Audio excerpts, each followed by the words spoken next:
Just had somebody write to me the other day saying, Dr. Steve, thank you so much for helping me overcome my anxiety. It's like magic.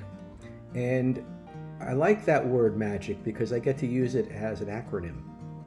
So when I think of magic, I think of MAGIC. I think M stands for mindfulness, learning to meditate, learning to be more introspective, learning to contemplate, learning to see the quiet serenity of the world around them, and that involves practice, right?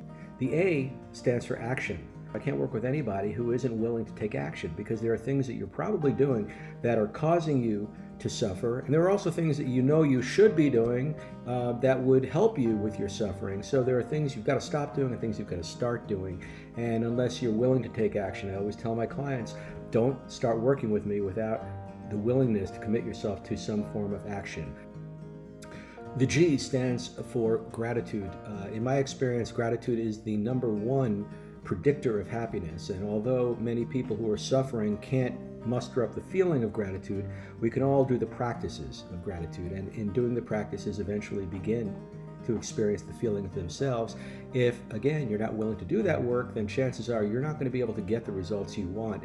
And you're going to be relegated to that place where many people are, which is to take drugs, and to ultimately do surgery and all sorts of other passive interventions to try to make their symptoms go away without actually healing themselves. And that's why so many people are addicted to drugs and alcohol and sex and relationships and all sorts of other things, because they just don't take the time to do the true healing work. The I stands for integrity. I only work with people who are willing to up their level of integrity, by which I mean that you do what you say and you say what you'll do. There are things we ask of you that involve your willingness to take action and to do things honestly, whether anybody else is looking or not. And quite frankly, if you're kind of on the edge of shadiness in terms of your morality, there's really nothing that I can do to help you overcome anxiety or chronic pain, because those actions of yours and those habits and attitudes of thought are constantly playing into the subconscious messages that you're hearing that are causing you to feel pain. You might be punishing yourself for not living the life you know you should be living. So integrity is of paramount importance. And the C stands for communication. How to communicate about your anxiety, how to communicate about your suffering so that you're not sustaining and creating more of it. That means communicating with others about it, and also communicating with yourself about it.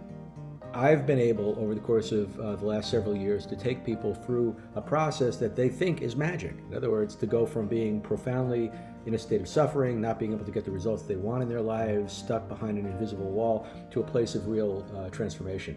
But you've got to be willing to do those things. So first, check yourself on those 5 elements, MAGIC.